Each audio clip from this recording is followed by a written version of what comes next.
And as you're trying to go through the maze we call life, the control system has set up endless ways to divert us, confuse us, and to keep us from the understanding that would set us free.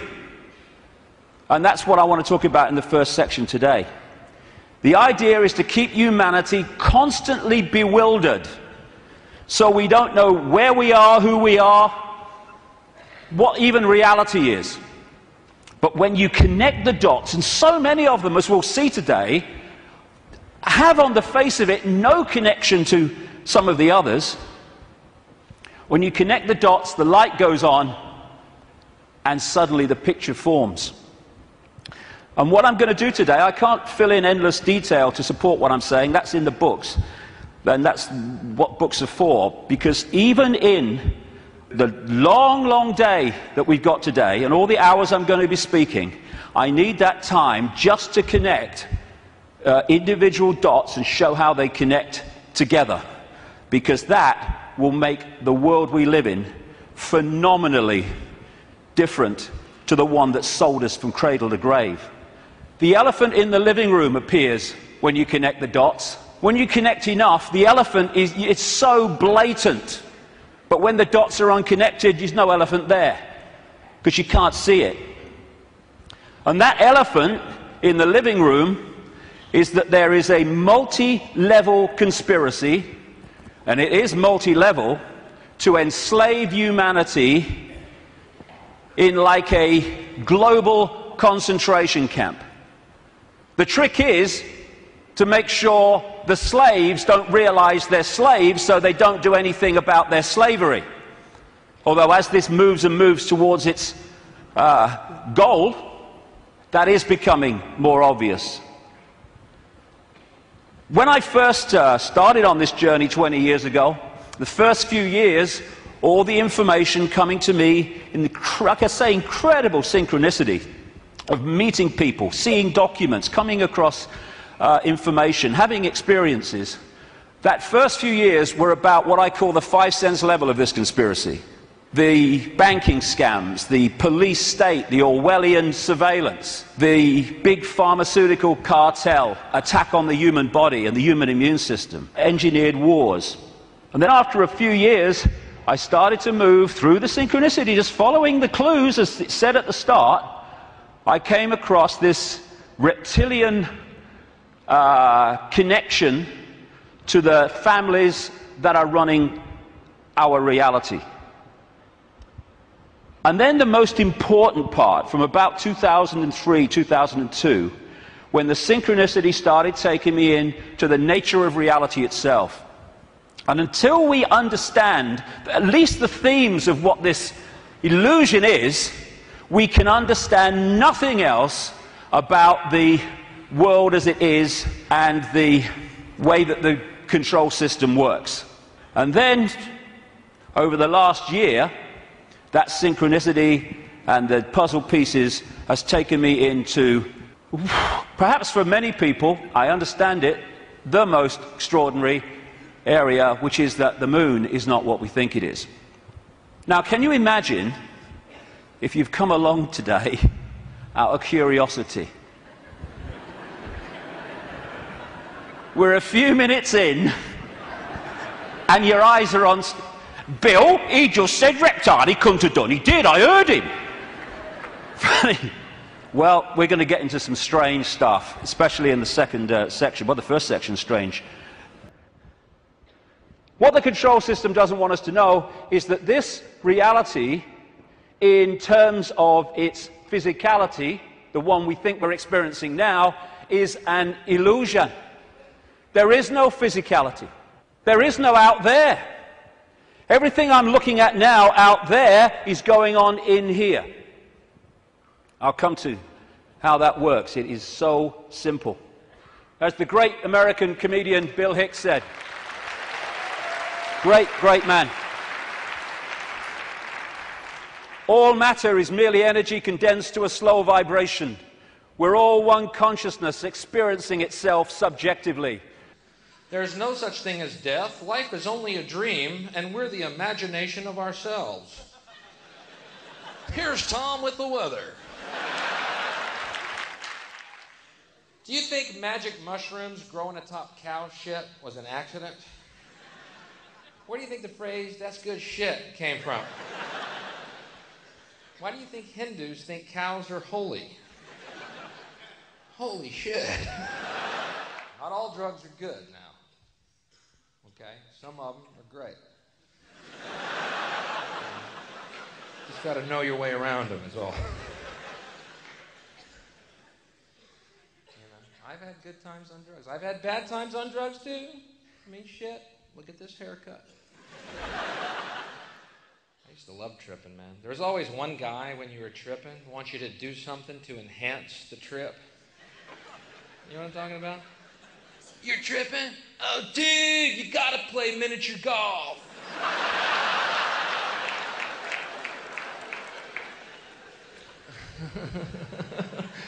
Yeah, that's exactly what I was thinking, man.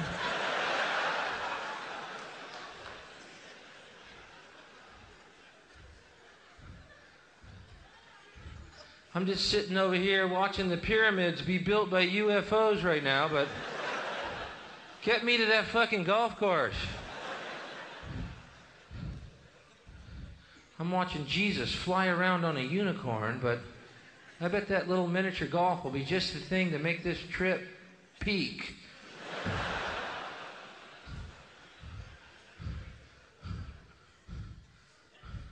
So you guys can use your legs, huh? No, it's just that I'm turning into a fish right now, and how about I meet you there later?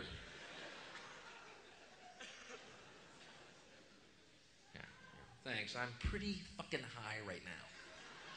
Thank you. We got pulled over tripping on acid one night. Pulled over by the cops. Don't recommend it. Cops don't appreciate fish driving around.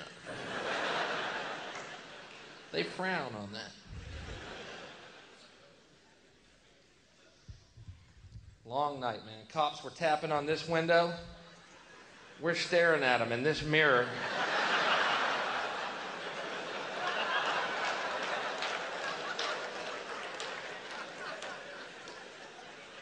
How tall are you? It's a little cop. Look at him. How does he drive that big fucking car? Man, there could be thousands of them. Shit. What are we gonna do? Let's put him in the jar.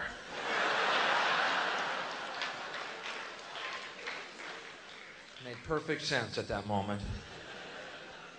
Put him in the jar, poke some holes in the lid, leave him by the road. You never get us, coppers. We'll send some little firemen to let you out.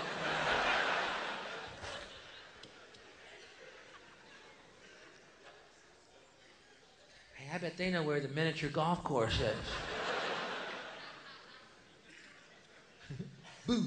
Fuck it, they scared us.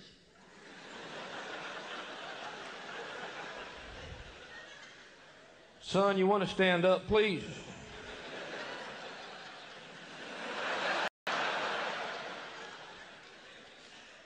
I just found the driver. We don't need a driver. We're playing miniature golf.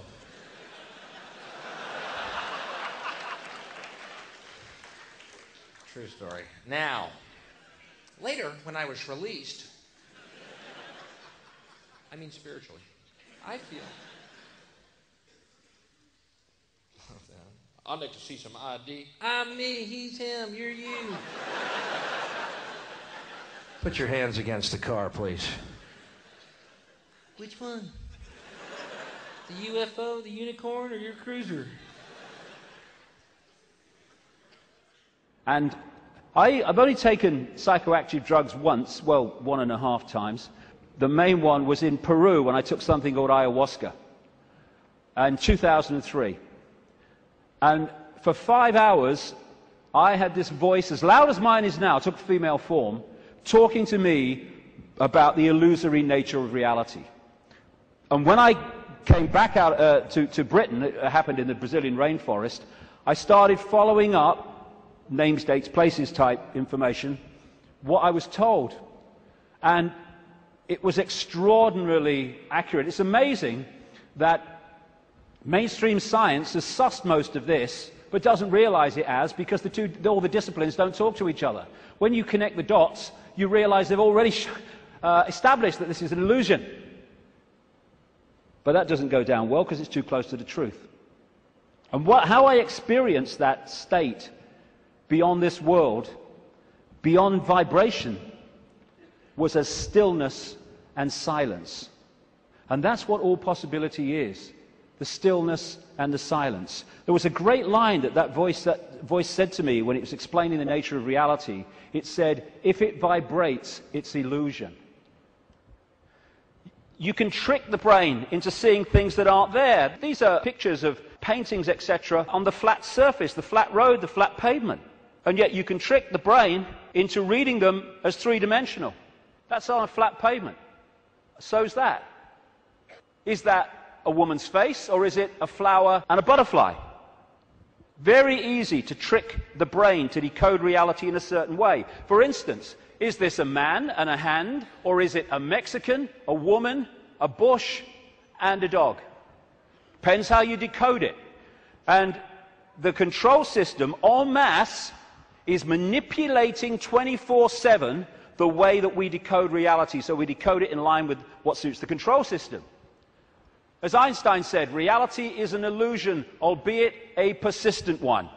And the reason it's persistent is because we live in a virtual reality universe. Now, some scientists, over the years, have postulated that this physical world only exists when it's observed. I agree. Why? Because of this. When you put a computer disk into a computer, it does not read all the information on the disk at the same time. It reads that part that it is observing, whatever that laser's hitting at the time. All the other stuff is still in information form. It's not been transferred to the screen as pictures, etc. And we do the same. When we observe, decode, then we bring it into this reality. But without that, this is just the base vibrational metaphysical universe, which is the basis of all of it. Then no light gets in the brain. So how do we see light? How can I look at that light and see it? No light ever gets in the brain because the brain's decoding information into that light. So when you see things like in the Matrix movies, those lines like, there is no spoon. It is not the spoon that bends, it is only yourself. Exactly. Because the only place the spoon exists in physical form is in here. And you bend it by bending the way you decode reality. Miracles are simply overcoming the programming of what's possible and not possible. And that understanding comes from the fact that we acknowledge, we understand that we are consciousness. Disembodied, no form awareness, having an experience. Like a Central American shaman said, we are perceivers, we are awareness, we are not objects, we have no solidity. We, or rather our reason, forget this, and thus we entrap the totality of ourselves in a vicious circle from which we rarely emerge in our lifetime. And that vicious circle is what the control system wants to keep us in, because then we're controllable. If we understand who we really are, what we really are, it's impossible to control by a bunch of control freaks. The body is the way our awareness experiences this reality. If I want to interact with this reality, which is a frequency range, I have to have an outer shell, we all do, that vibrates within this frequency range, because our consciousness is vibrating much too quickly. It's like Radio 1 trying to make connection to Radio 2. They're on different wavelengths, never going to happen. So we take on this outer projection we call a body, and therefore I can pick this up and interact with this reality. What the control system wants us to do is to believe that that projection, that vehicle to experience this reality, is who we are, because then we go from, I am all that is, has been, and ever will be, I'm Charlie Smith, I'm Ethel Jones, I've got no power. It's the whole bottom line of it. We say I'm going on the internet. We don't go on the internet. The computer goes on the internet. And we observe the internet through the computer. And our mind-body is the vehicle to experience this reality. That goes on the internet. Consciousness, the real us, observes, just like the World Wide Web, observes the internet through that vehicle. And like I say, the idea is to get us to think that we're that and not that. The computer's here. We are observing through the computer.